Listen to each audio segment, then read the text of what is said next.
Ladies and gentlemen, life is a dance of comings and goings, of connections made and lost. But sometimes someone from the past steps back onto the stage, unbidden and often unexpected. The question that lingers, heavy with curiosity and caution, is why? Why do they return? The only reason they'll come again into your life is that they see something in you, or perhaps something in themselves, that demands attention. It could be the sweet ache of nostalgia. Memories, you see, are the ghosts we willingly haunt ourselves with. They are the threads that bind the tapestry of our lives, and sometimes they pull us back to familiar faces, familiar places. Or perhaps it's the unfinished chapter, the things left unsaid, the wounds left unhealed, the apologies unspoken. Closure is a cruel mistress. She waits in the shadows, patient yet insistent. And when the chance to resolve the unresolved appears, it's almost magnetic. There's also comfort in familiarity, isn't there? The world is chaotic, unyielding in its demand for change. But people, the ones who knew us before the storms reshaped our souls, offer a kind of solace. They remind us of who we were, for better or worse. But let me tell you this, beware. Not every return is a gift. Some come back with motives as murky as a shadowed pool. They seek to reclaim something they lost, to fill a void within themselves, or perhaps to test the strength of your resolve. Ask yourself, why now? What do they see in me that I don't see in myself? And yet, there's another possibility. It's the beauty of growth, of change. Sometimes time transforms us into better versions of ourselves, and in that transformation lies the opportunity to reconnect in ways once impossible. A new version of you may hold something they need, or you something they have to offer. But my friends, be vigilant. Guard the sanctity of your present. Not everyone who knocks on the door deserves to be let in. Ask yourself if their presence adds to the harmony of your life or sows seeds of chaos. In the end, the only reason they'll come again into your life is because they believe there's something left to be exchanged. Be it peace, understanding, love, or even lessons. What matters most is not their reason for returning, but your choice in letting them stay. And so in the end, I say, look the other way. Memories have a peculiar power, subtle yet deeply profound. They are the fingerprints of our experiences, etched invisibly into the fabric of who we are. Long after a person has left our lives, their laughter, their words, and even the way they made us feel can linger like an echo in a quiet room. These memories, whether cherished or bittersweet, hold a magnetic force that draws us back to people we once knew. Think about it. How often does a song, a scent, or a fleeting moment bring someone to mind? Memories are not bound by time or distance. They don't fade away like a photograph left in the sun. Instead, they lie dormant, waiting for the right spark to reignite them. And when they do, they can create an undeniable pull, urging us to revisit what was once familiar. For the one who returns, these memories can act like a compass, pointing them back to a time and place where they felt understood, valued, or loved. Perhaps they recall a conversation that resonated, a shared experience that bonded you, or even the comfort of your presence during a difficult moment. These recollections aren't just fragments of the past, they're alive, infused with emotions that transcend the years. But the power of memories isn't always benign. Sometimes they can distort reality, casting a golden hue over what was far from perfect. Nostalgia, though beautiful, can be deceptive. It wraps the past in soft light, erasing the jagged edges and painting an idealized picture. For someone coming back into your life, this longing for the good old days may be less about you and more about their need to recapture a time when life felt simpler, fuller, or more meaningful. Yet, we must recognize the double-edged nature of this power. Just as memories can draw someone back to you, they can also tether you to a version of yourself you've outgrown. The challenge lies in discerning whether the connection is built on the strength of those memories or the strength of who you've both become since. Memories, after all, are not just about the past. They influence the present and shape the future. They remind us of the connections we've forged, the lessons we've learnt, and the people who've played a role in our journey.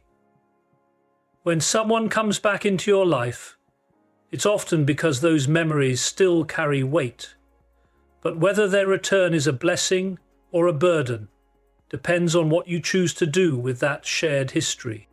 There's a peculiar ache that comes from the things left unfinished.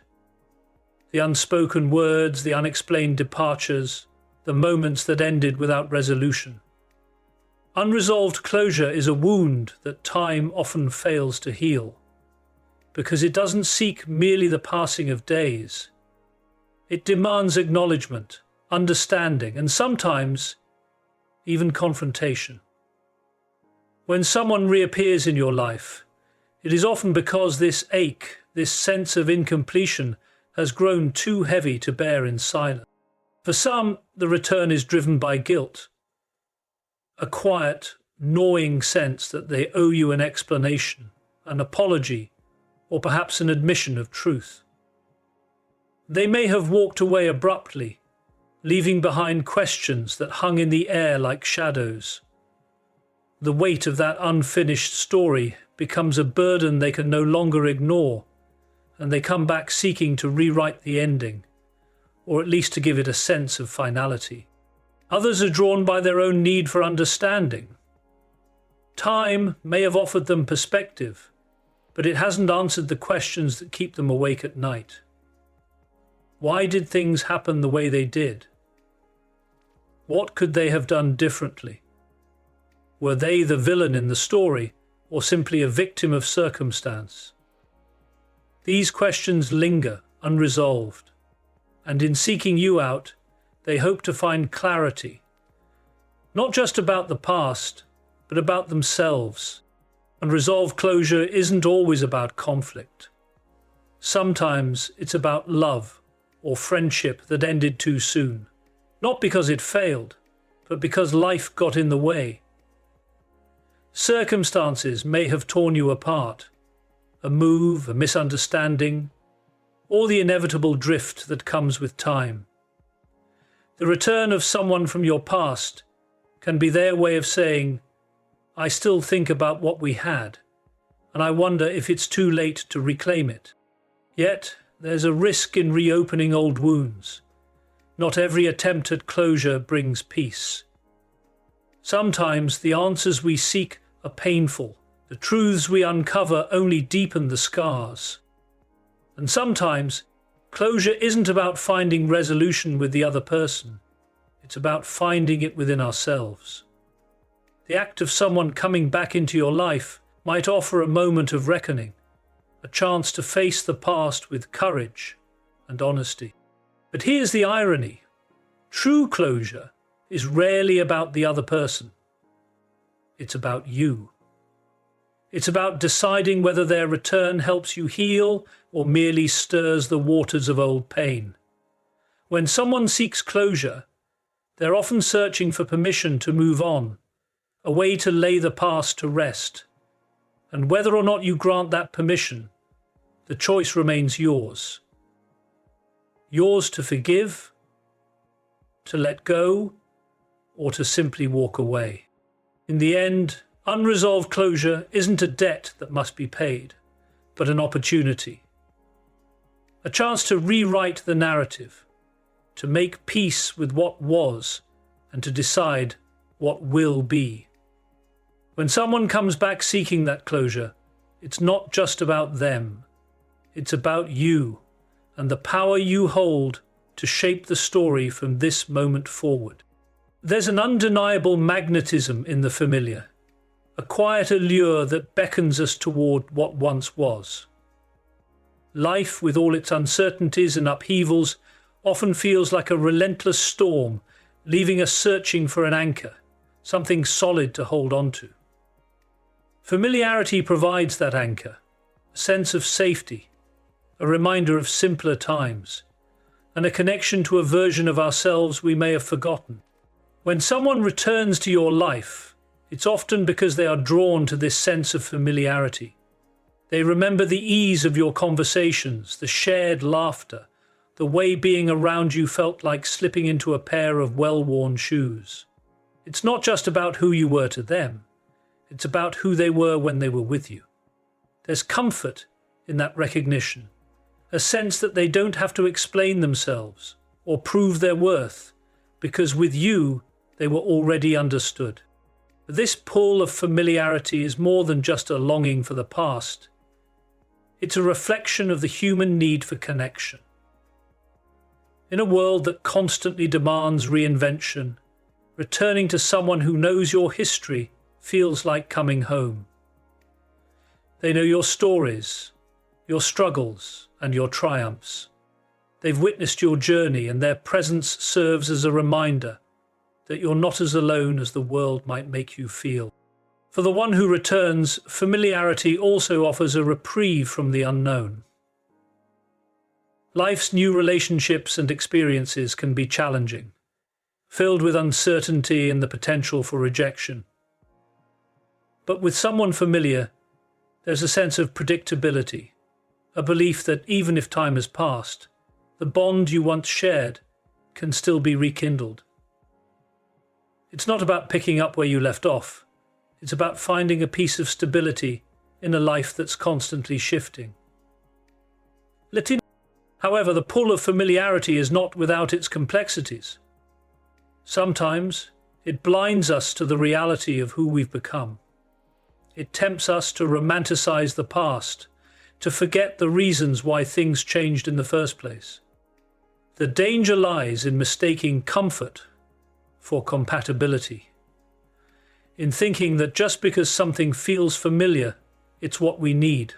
When someone returns to your life drawn by the pull of familiarity, it's essential to ask yourself what that familiarity truly represents. Is it a foundation to build upon, or a weight that anchors you to the past? Are they returning because they genuinely value you, or because they seek refuge from their own uncertainties? Familiarity is powerful, yes, but it's also fragile. It can bring people back together, but it can also trap them in cycles of nostalgia that prevent growth.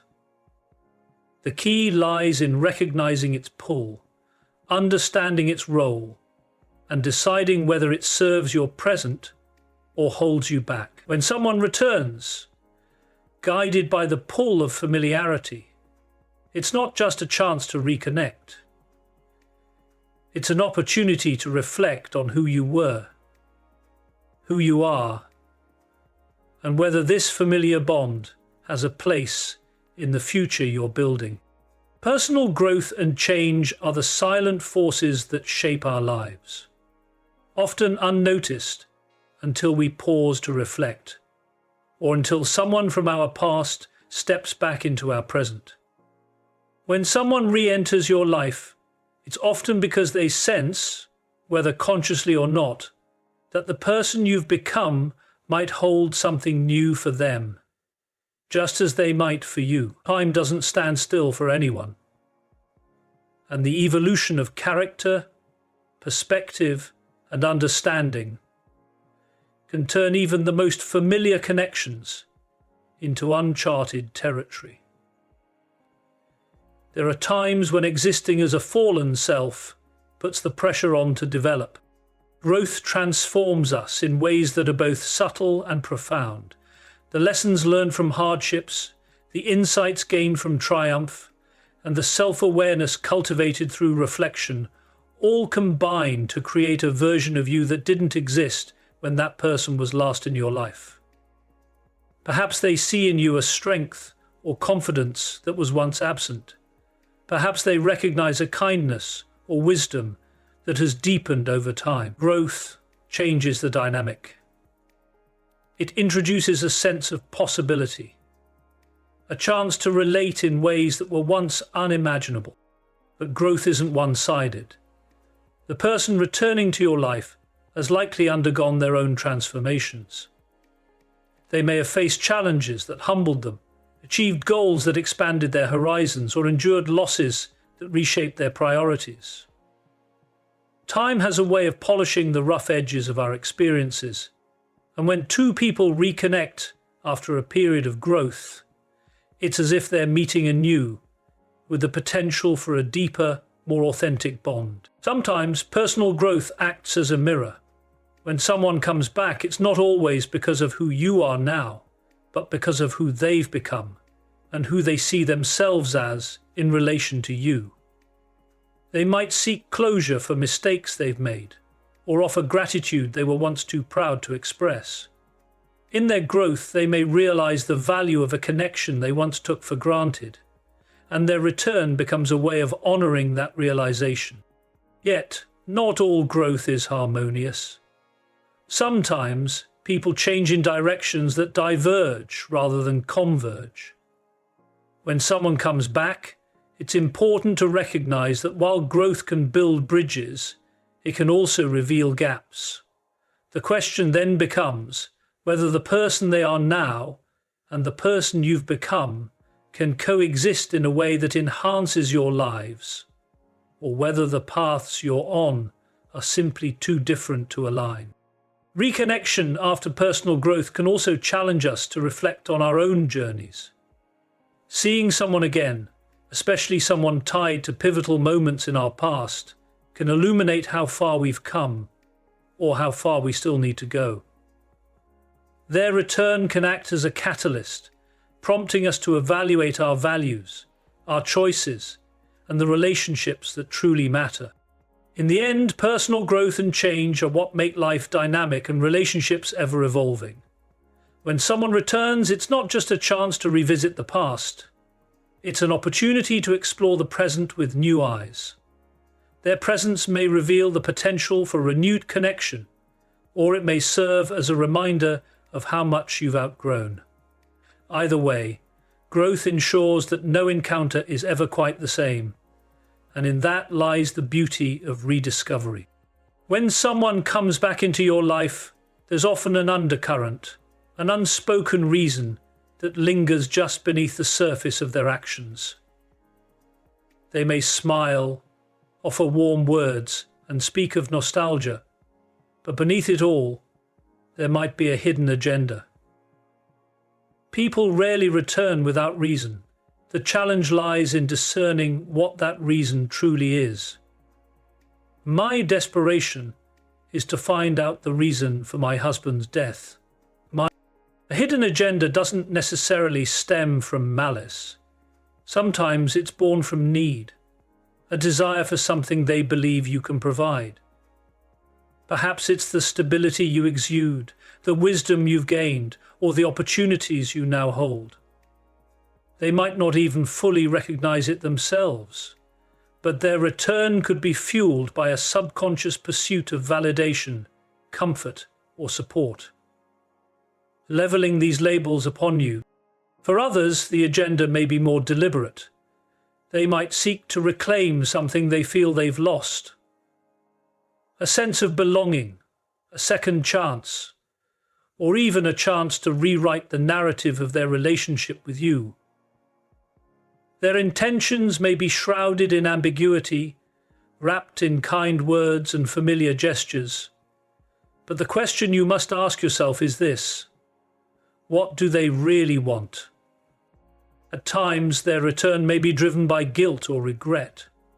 Perhaps they left things unfinished, handled things poorly, or caused harm they now wish to make amends for. While this can lead to reconciliation and healing, it can also serve as a way for them to unburden themselves without truly addressing the impact of their actions. Are they seeking forgiveness for your sake or their own? And then there are those whose hidden agendas serve only their own interests. They may return because they see an opportunity to benefit from your success, your resources, or your connections. Their presence might be less about who you are and more about what you can do for them. Recognizing this requires honesty, discernment, and a willingness to confront uncomfortable truths. But not all hidden agendas are self-serving. Some people come back because they genuinely believe they have something to offer you: guidance, support, or even love. Their reasons may be deeply personal, shaped by their own growth and reflections. What seems like a hidden agenda at first might turn out to be a genuine attempt to contribute positively to your life. The key to navigating a hidden agenda lies in listening, not just to their words, but to the unspoken cues, the patterns of behavior, and the consistency of their actions. Pay attention to what they focus on when they speak. Do they celebrate your successes without strings attached? Or do they steer the conversation toward what they need? Do they bring peace into your life? Or do they stir up complications? Ultimately, a hidden agenda is not inherently good or bad. It is simply a part of human nature. Everyone acts with intention, even if that intention is not immediately clear. The question is not whether they have an agenda, but whether their reasons for returning align with the life you are building. When someone comes back into your life, it's an opportunity to look beyond their words and gestures, to uncover the truth of their return, and to decide if their presence enriches your journey or disrupts your peace. There's a mysterious rhythm to life, a pattern that we often fail to recognize until we look back and see how the pieces fell into place. Timing and fate have a way of orchestrating events, weaving together paths that might have seemed forever divergent. When someone reappears in your life, it's easy to dismiss it as coincidence. But sometimes it's much more than that. Timing is everything. The circumstances that once kept you apart may no longer exist. Perhaps you were too young, too unsure, or simply too caught up in your own struggles to fully appreciate the connection. Time has a way of shifting perspectives, softening old wounds, and preparing us for encounters that once would have overwhelmed or escaped us. When someone returns, it might be because the universe or life itself has decided that now, finally, is the right moment for your paths to cross again. Fate, on the other hand, operates in a realm that defies logic. It's the inexplicable force that brings people back into your orbit when you least expect it. Maybe it's a chance encounter at a coffee shop, a random message on a quiet evening, or a shared moment that sparks something long dormant. Fate doesn't explain itself. It simply presents the opportunity, leaving you to decide what to make of it. This is the point. Forgive yourself. It simply presents the opportunity, leaving you to decide what to make of it.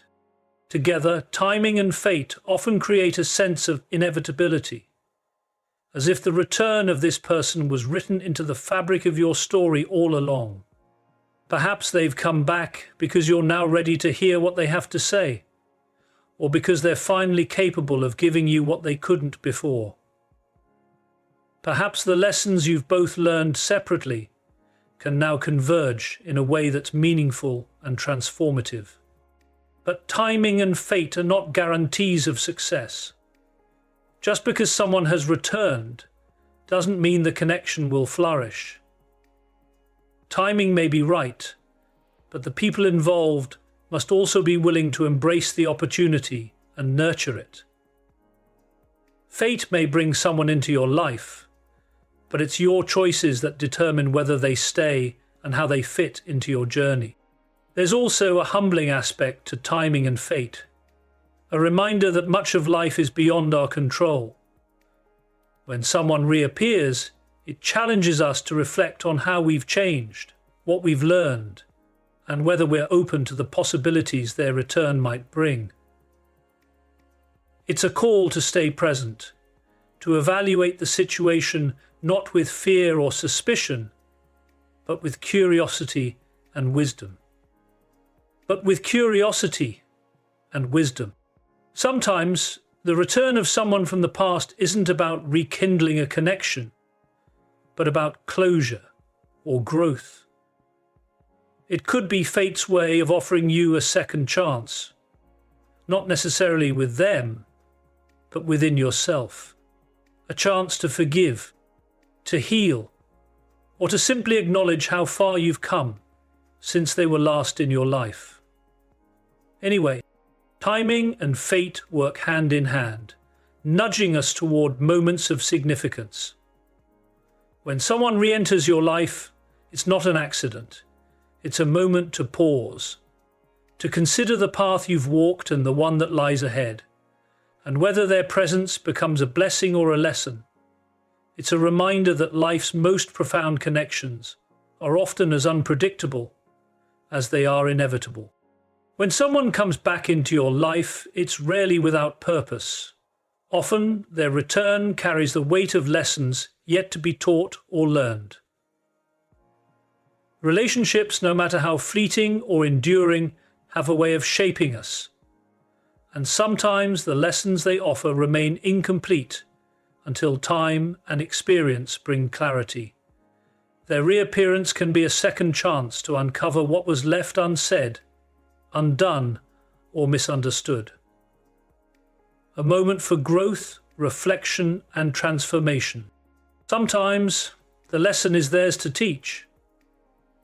Their return may come with wisdom gained through their own journey, insights they didn't have when they left. Perhaps they bring a perspective that challenges your assumptions, a truth that shifts your understanding, or a kindness that heals old wounds. These lessons aren't always delivered directly.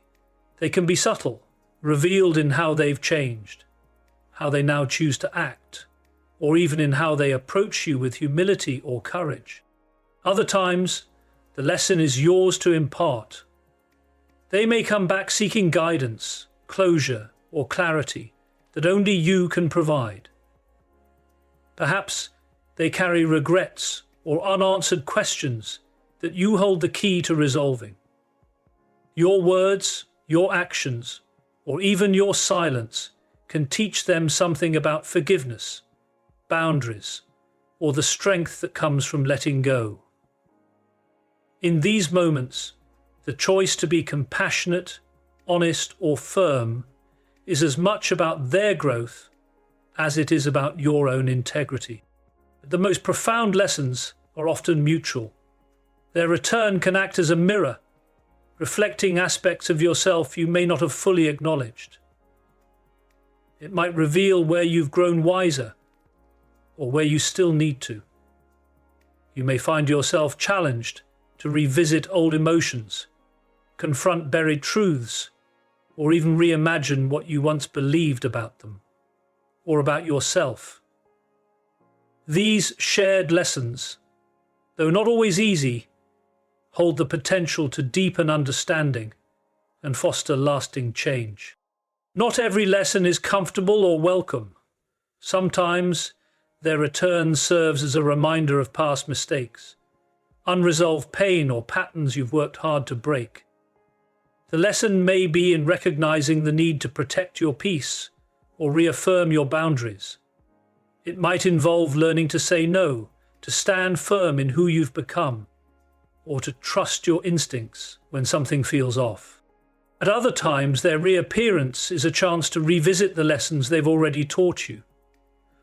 Perhaps their absence showed you the value of self-reliance, the importance of patience, or the strength of your resilience. Their return can serve as a powerful reminder of how far you've come, offering you the opportunity to honor the growth that their presence and their departure helped inspire. Ultimately, every relationship, no matter how brief or complicated, carries the potential for learning. When someone re-enters your life, it's a moment to pause and consider what they bring and what they seek. It's a chance to ask yourself, what can I learn from this? What can I offer in return? And perhaps most importantly, is this lesson one that will help me move forward, or one that will tether me to the past? Life's greatest lessons often come in unexpected ways, from unexpected people at unexpected times. When someone returns, it's not just an opportunity to reconnect. It's an invitation to grow, to heal, and to discover more about yourself and the intricate, ever-changing dance of human connection. So, when someone from your past steps back into your life, it can feel like a ripple in the calm waters of your present. Their return might stir old emotions, ignite long-dormant memories, or even tempt you with the idea of rekindling what once was. But while the pull of the past can be strong, there's a crucial responsibility to guard the life you've built in their absence.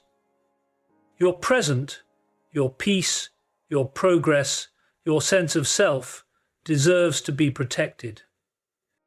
The person you are today is not the same as the one they knew before. You've grown, faced challenges, and carved out a space in the world that reflects your current values and aspirations. Allowing someone to re-enter your life is not merely about reconnecting. It's about evaluating whether their presence will honor the version of yourself you've worked so hard to become. Guarding your present doesn't mean shutting people out, but it does mean setting boundaries.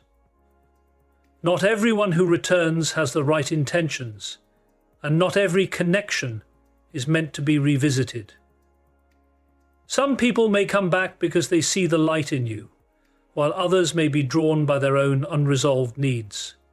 It's your role to discern whether their return adds to your life or disrupts the stability you fought to create. Your present is shaped by the choices you've made to move forward. Old wounds that have healed, relationships you've let go of, and habits you've outgrown are all part of the foundation you stand on today. Allowing someone to dig into that foundation without purpose or care can shake your sense of balance.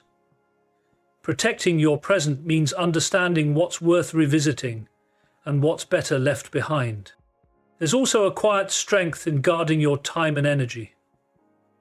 When someone comes back, it's easy to feel obligated to engage, to listen, to entertain their reasons, or to accommodate their presence. But your energy is finite and your time is precious. It's okay to ask, does this serve me? Does this align with the life I'm building? If the answer is no, the most powerful thing you can do is to protect your boundaries with grace and conviction. Guarding your present doesn't have to mean rejecting someone outright. It can mean taking things slowly, allowing them to prove their intentions, and ensuring their presence aligns with your values. It's about making deliberate choices, rather than being swept up in the emotions or nostalgia of their return. At its core, protecting your present is about honoring your own growth. It's recognizing that while the past may have shaped you, it doesn't define you. The life you're living now, the relationships, the goals, the peace you found, is worth prioritizing. Their return might bring clarity, closure, or even joy, but it should never come at the expense of what you've built for yourself. The past has its place, but so does your present. And the beauty of guarding it is this: when you honor where you are now, you create space for connections that truly uplift you, whether they come from the past, the present, or the future. In life, people come and go, each connection leaving a mark, shaping who we are, and teaching us in ways both profound and subtle. When someone returns, it's never without reason. Whether driven by memories, familiarity, personal growth, or lessons yet to be exchanged. Their reappearance challenges us to navigate the complexities of timing, fate, and intentions, while staying true to the lives we've built in their absence.